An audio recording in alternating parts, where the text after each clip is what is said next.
Halo guys, perkenalkan saya As'ad Andaman Arfai, mahasiswa Universitas Negeri Makassar. Halo, perkenalkan saya Regina Scholastica Ramos, mahasiswa Universitas Negeri Makassar. Hai teman-teman, kenalin aku Elma Amalia Bahar, mahasiswa Universitas Negeri Makassar. Halo guys. Apa kabar kalian guys? Good guys. Halo guys, jadi di video kali ini kita akan membahas 3 hal. Yang pertama, fase perubahan konstitusi.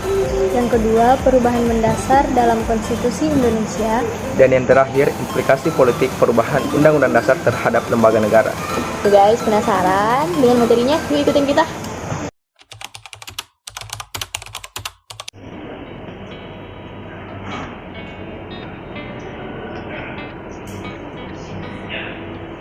Sebelum aku ngejelasin lebih dalam mengenai fase perubahan konstitusi, ada baiknya kita mengetahui dulu apa sih sebenarnya konstitusi itu.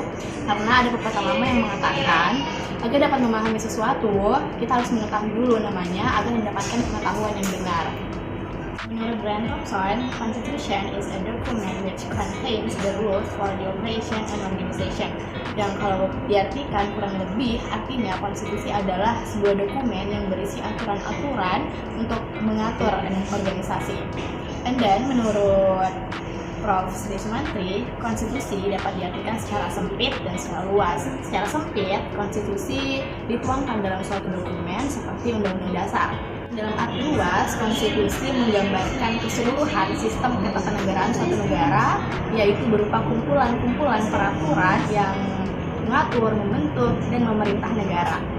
In this video, konstitusi yang kami maksud adalah konstitusi dalam arti sempit, yaitu hukum dasar tertulis, spesifiknya Undang-Undang Dasar Negara Republik Indonesia tahun 1945.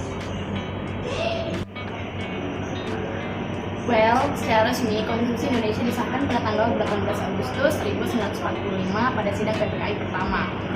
Konstitusi itu akrab kita sapa dengan Undang-Undang Dasar Negara Republik Indonesia tahun 1945. Konstitusi itulah yang kemudian menjadi dasar penyelenggaraan negara Indonesia. Tahun 1947 dan 1948 terjadi agresi militer yang dilakukan oleh Belanda dengan tujuan ingin menjajah kembali Indonesia. Karena situasi yang mendesak dan pengaruh PBB, akhirnya disepakati untuk melakukan Round Table Conference atau biasa kita kenal dengan istilah Konferensi Meja Bundar atau KMB. KMB itu dilaksanakan pada tanggal 23 Agustus sampai 2 November 1949 di Den Haag. Salah satu kesepakatan dalam KMB itu ialah mendirikan negara Republik Indonesia Serikat. Nah, alhasil teman-teman, karena kita mendirikan negara Republik Indonesia Serikat, konstitusi kita pun ikut berubah dari Undang-Undang Dasar Negara Republik Indonesia tahun 1945 berubah menjadi konstitusi RIS. Kurang lebih 2 tahun teman-teman, bangsa Indonesia merasa bahwa bentuk negara kesatuan dinilai lebih suitable untuk Indonesia. Akhirnya dicapailah kesepakatan antara pemerintah Republik Indonesia Serikat dan pemerintah Republik Indonesia untuk kembali menjadi negara kesatuan atau bentuk kesatuan. Nah, dari konsekuensi karena kita berubah menjadi negara kesatuan, konstitusi kita pun ikut berubah. Jadi dari konstitusi RIS berubah menjadi Undang-Undang Dasar sementara 1950.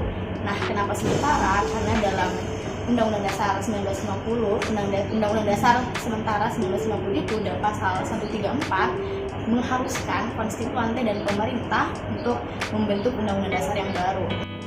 Namun sayangnya belum sempat konstituante membentuk Undang-Undang Dasar yang baru, Presiden Soekarno telah mengeluarkan Dekret Presiden 5 Juli 1959 yang salah satu isinya membubarkan konstituante dan memberlakukan kembali Undang-Undang Dasar Negara Republik Indonesia tahun 1945. Dan Undang-Undang Dasar Negara Republik Indonesia tahun 1945 itu pun menjadi dasar penyelenggaraan negara Indonesia.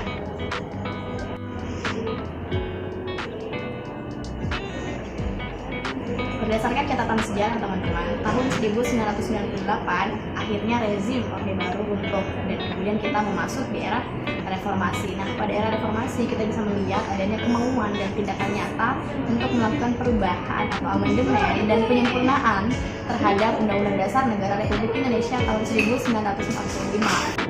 Namun, ada 5 kesepakatan dasar sebelum melakukan amandemen atau perubahan. Pertama, tidak mengubah pembukaan. Kedua, tidak mengubah bentuk negara kesatuan Republik Indonesia. Ketiga, menguatkan sistem presidensial. Keempat, memasukkan penjelasan yang bersifat normatif dalam Undang-Undang Dasar Terbatang Tubuh. Dan yang kelima, perubahan dilakukan dengan cara adendum. Nah, sejarah mencatat pasca reformasi kita sudah melakukan amandemen sebanyak 4 kali. Amandemen pertama tahun 1999, amandemen kedua tahun 2000, amandemen ketiga tahun 2001, dan amandemen keempat tahun 2002.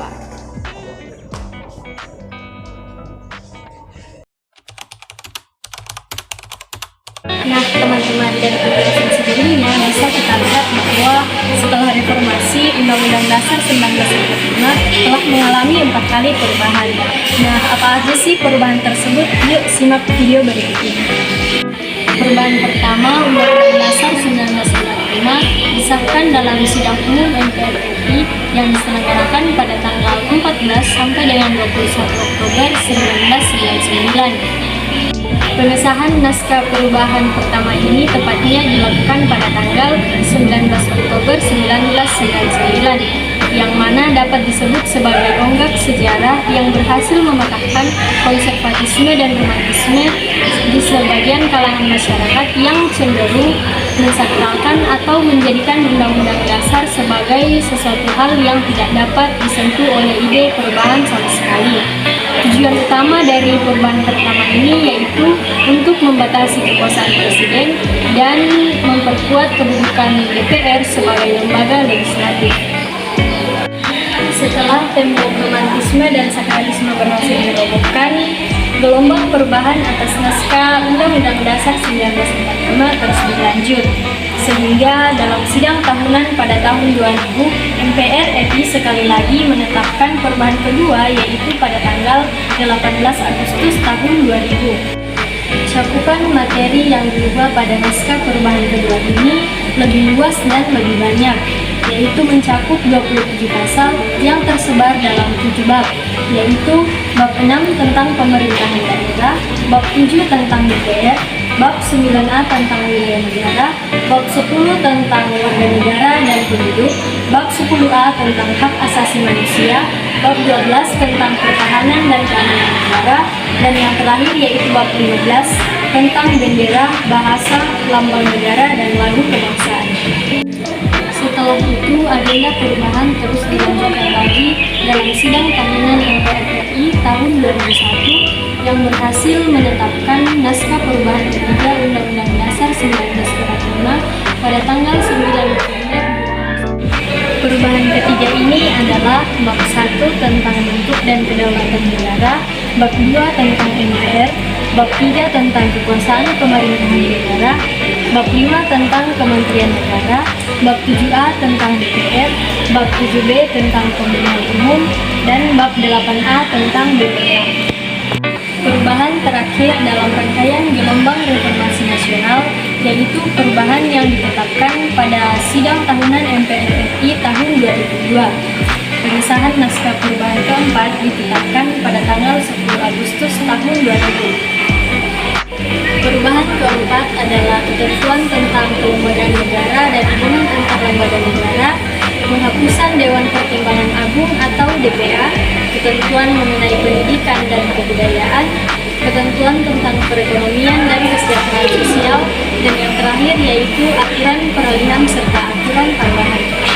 Nah, dari penjelasan tadi dapat kita lihat bahwa dari sisi kuantitatif, Undang-Undang Dasar 1945 sebelum perubahan hanya terdiri atas 71 butir saja. Setelah perubahan, Undang-Undang Dasar 1945 memiliki 199 butir ketentuan atau telah bertambah hampir 200%. Dari 199 butir ketentuan yang ada, sebanyak 174 butir ketentuan atau setara dengan 88% merupakan materi yang baru sama sekali. Dengan kata lain, hanya tersisa 25 butir ketentuan atau 12% butir ketentuan yang tidak mengalami perubahan. Ini mengindikasikan bahwasannya pokok-pokok pikiran yang terkandung dalam rumusan pasal-pasal Undang-Undang Dasar 1945 pasca perubahan sangat berbeda dari pokok pikiran yang terkandung dalam naskah asli ketika Undang-Undang Dasar 1945 disahkan.